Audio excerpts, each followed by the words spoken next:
I noticed that the BBC seems to be under the impression that it's got to balance all its reports about trans issues now by calling in transphobic groups like the so-called LGB Alliance to give a counter-argument. I mean, I think this is absurd because you would never do a report on racism, for example, and call in a racist organisation to say that they don't think that black people have a right to equality.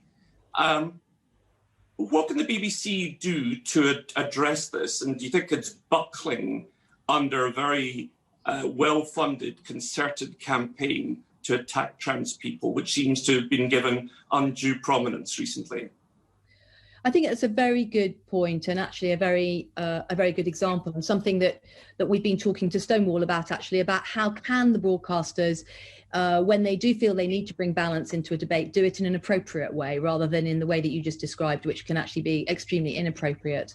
So I don't think that there is a lack of will here by the BBC or others, but I do think that we can do more to basically give people the information they need to be able to make the judgments in some areas which can be quite contentious and where the debate can move quite quickly, but to make sure that they've got that they're doing the right thing.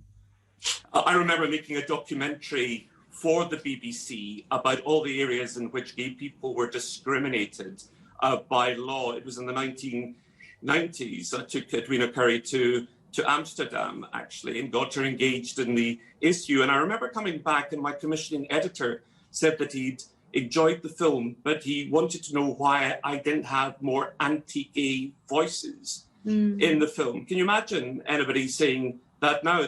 They wouldn't, of course. And yet the way that the BBC is behaving with trans people at the moment shows that that mindset is still in existence 25, 30 years on, because many of the arguments that are used to attack trans people now are the same arguments that were used to attack gay people in the 1990s. I can only agree with you, Mr. Nicholson, and I'm just so glad that things have moved on.